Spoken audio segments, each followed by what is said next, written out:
is about 5:30 a.m. We're back on safari, and this video is all about being on safari, 200-600 Sony lens. We are in Naipan and Elephant Sands. All starts right now. Let's go.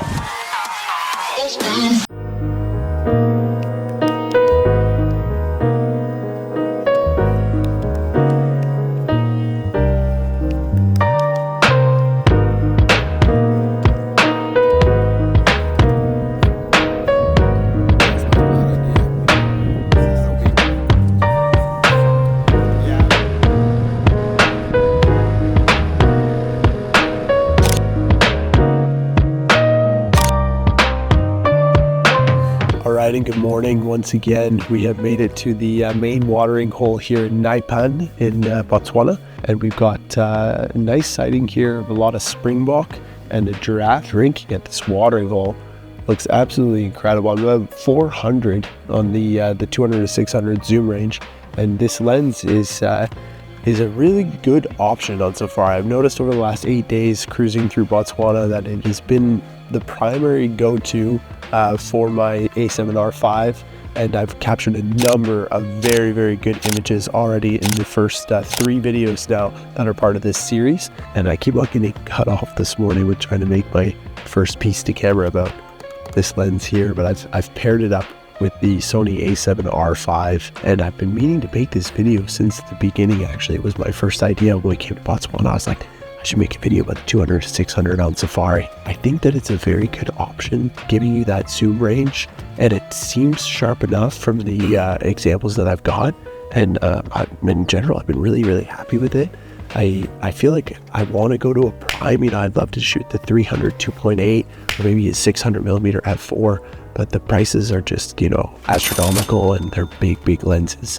So I mean, not saying that this isn't a big lens. It is. It's quite big and quite heavy, and we'll go through the pros and cons a little bit later in this video.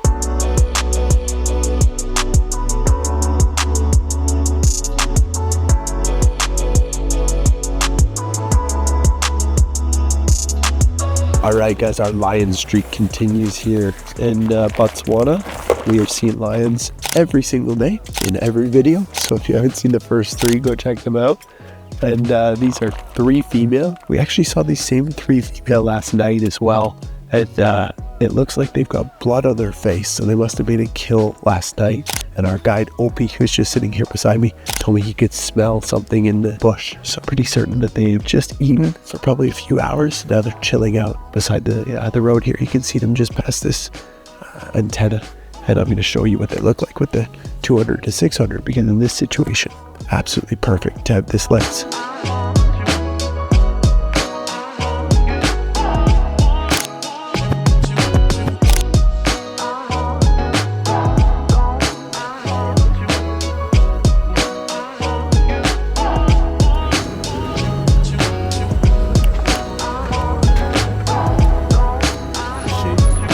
Coffee break time. Got the table set up here. Oh, you got cookies too? Cookies. Assorted biscuits. Lekker. These are Romani creams. Lekker. Which sounds naughty. And what's this? Eat some more. Eat some more. It's not a s'more. It's eat some more. Yeah. Eat some more. Okay, and good morning once again. We are taking a bit of a coffee break here at the entrance to Naipan National Park. Trying my best to say that, but it is Naipan, which is a lesser visited park here in Botswana, lesser so than Okavango Delta or Chobe.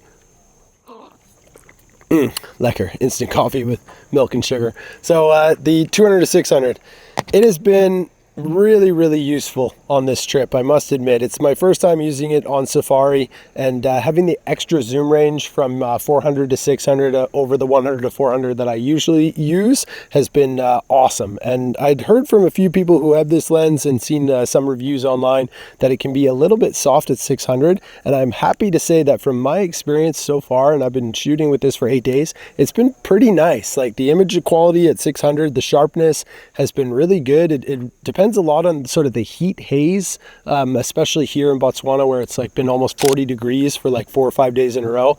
So that plays a difference. You know, you really do want to be shooting early in the morning and late in the evening.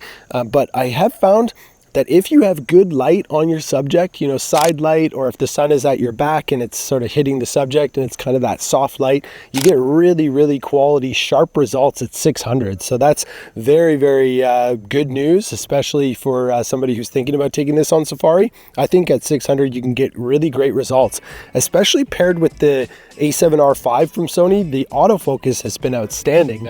I was expecting that it wouldn't catch the, you know, the tracking eye autofocus on cats or on animals, and especially on birds, but it's done a pretty good job. I mean, if I'm shooting in like high burst rate and I get maybe 10 shots off in a second, maybe 1 or 2 of them won't be sharp if the animal's moving like relatively fast. But in general, a lot of my photos have been really, really sharp, especially at like a shutter speed of like 1/500. So that's nice to know that the autofocus is working great, especially paired with some of the newer AI autofocus from Sony.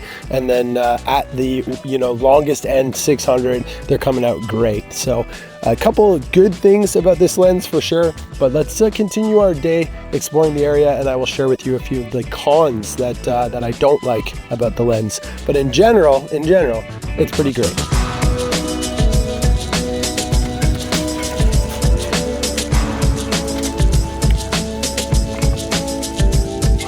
We're back.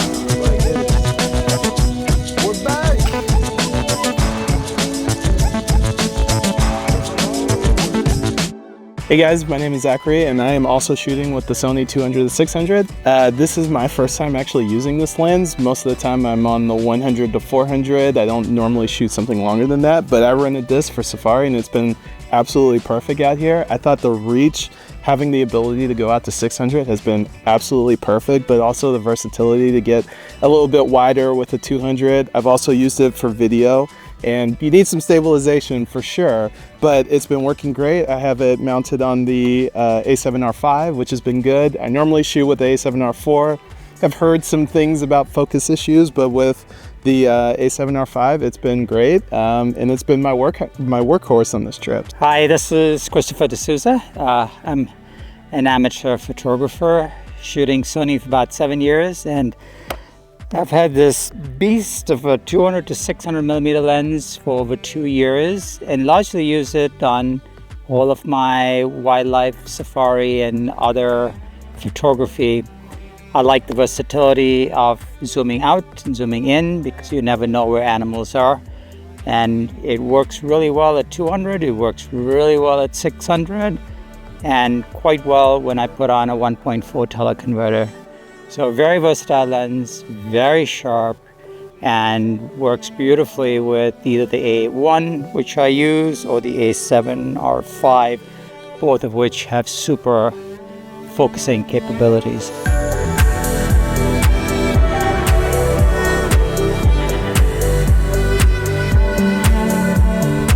All right, we're back on safari, and this is a very good example of one of the negative things about the 200-600, and that is when you're literally too close to the wildlife, which surprisingly does happen fairly often on safari. So in this case right here, we've got a watering hole with a group of elephants, maybe 50 meters from the vehicle, which is more than enough space for safe quality, you know, viewing of the wildlife. But with this lens at 200, oh, way over.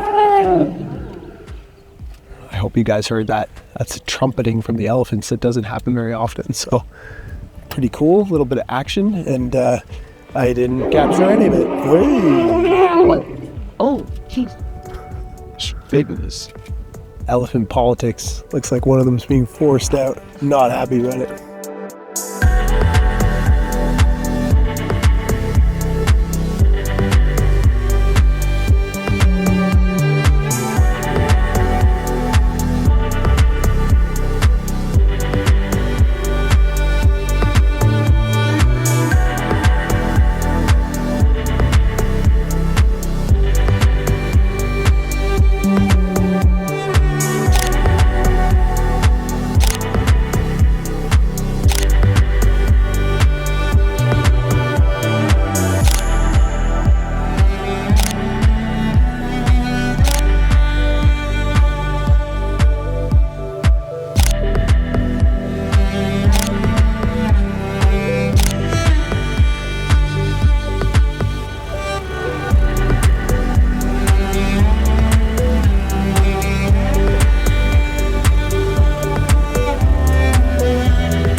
Good morning, everybody. You ready to go?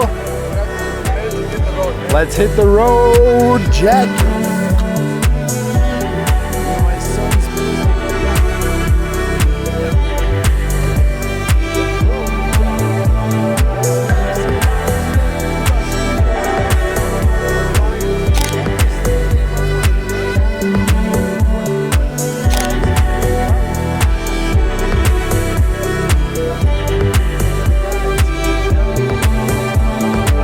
We've got some crazy action happening here this morning. 4 lionesses having a chill time at the watering hole, and the buffalo are starting to come, and the lions are very interested in the buffalo, and there's a few little baby buffalo too. So one of the lions is actually hiding behind Brendan's truck. You can see it in the background there.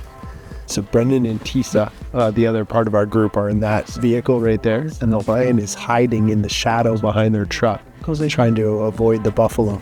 And the other ones have actually moved around the other trucks, so it'd be interesting to see what happens here.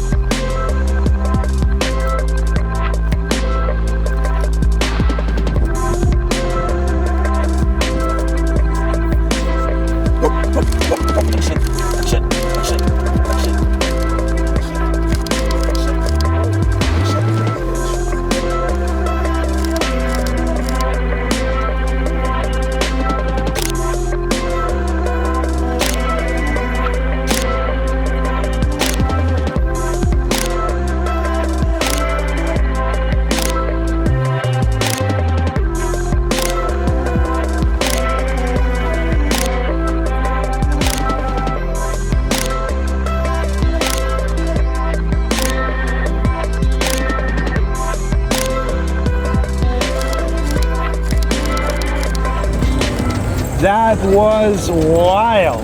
What an incredible start to our final day here in Naipan, heading towards Elephant Sands. We just saw the 4 female lioness make like an 80% attempt at a kill. Opie here was saying that one of them is highly pregnant, and the gestation period for lion is only 3.5 months, and he thinks that she's like, you know, right in the end of the term here. So it kind of makes sense that that she didn't jump out in to that sort of mock hunt. But the photos, I mean, the photography is next level. I just had a quick little peek at a couple of the photos, and when the one female lioness kind of made a bit of a charge, and then the buffalo created a wall of defense, and she obviously got a bit spooked and turned around and started running back. And I think I just got a couple of fantastic photographs of that moment, you know, when she kind of decides like, no, this isn't worth it, and turns around to come back, and all the dust is up in the air, the light is shining right into her face. Just a beautiful photo, and a very good test for the Sony 200-600 and the A7R5 to be able to capture that moment. I think my shutter speed was like 1/2500, ISO 640, and f-stop 6.3, I believe, because that's the long end, but I'm not sure if I was zoomed in all the way to 600. I might have been around like 400, 450. So I'll take a look and maybe put the details on the screen here, but fuck, that was awesome. What an incredible, incredible sighting.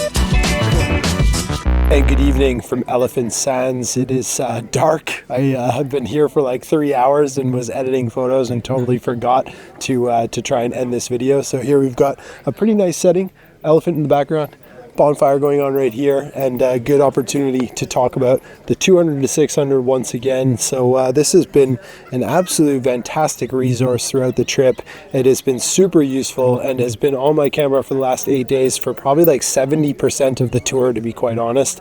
I left my 100 to 400 at home, left the 70 to 200. I did bring my 1.4 times teleconverter, but I never used it, and honestly I'm not a huge fan of that teleconverter anyway, so I'm probably going to sell it because this thing has been so good. Like on the long end at 600, you know, it's not super fast, it's a heavy lens, and people said that it was a bit soft, but I haven't seen that evidence at all. I mean, every photo that you've seen in this video has been taken with this setup, A7R5 and the 200 to 600, a lot of them on the long end at 600, and I've been really happy with the results. So that's good. If you're interested in taking this on safari, I think it is a fantastic option.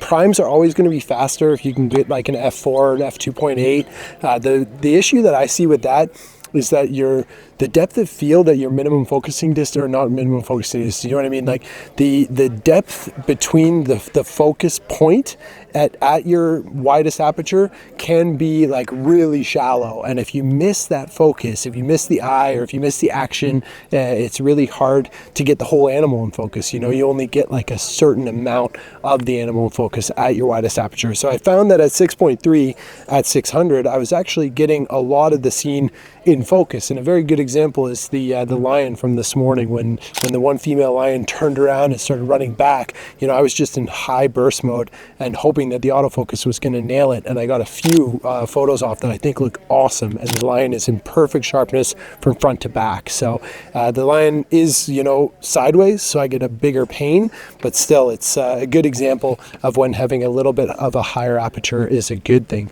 So I think, you know, in one way that's a double-edged sword, because it is one of the negative parts of this is that you need a lot of light. You need a lot of light to utilize this on safari, and that can be difficult, especially if you have really high shutter speeds. So that line, the photo you just saw, I mean, I was shooting that at 1/2500 for shutter and 6.3 aperture and 640 ISO, and it was super bright. So the results are good because, you know, we have noise reduction technology, and also this camera is pretty good with like a big sensor, but still I think it, you know, having the faster, wider aperture would be nice. Also, it's pretty heavy, so you do need to have some kind of stabilization. We're using sandbags a lot in the safari vehicle. Also, monopods are pretty good, but holding this all day long in a bumpy, moving vehicle is really going to wear you down. So keep that in mind for sure. But overall, to try and keep this not super, super long, I do think it's a really, really good option for somebody looking to go on safari. Take it from me as a professional travel photographer, as a wildlife lens, this is very, very good. So yeah, happy with that, happy with this video. Hope you like the Botswana series. This has been an incredible safari. We've had 8 days of just like absolutely awesome wildlife sightings. We've seen so much. So if you haven't seen the first two videos, go and check them out. For me, it's time to head home. I'm going back to Germany to reunite with my family, which is going to be very nice. And then Nellie and I are off to Australia next. We're going back to Australia, which is where we met 10 years ago to celebrate our first year wedding anniversary and a little bit of honeymoon for us. So myself, my wife Nellie, our son Mateo, we're all going to head to Australia for Christmas. So that might be the next video. I'll try and get one in Hamburg maybe. But I'm looking forward to taking you guys with us and making some fun videos back in Australia. So yeah, I'll see you in those videos. Later.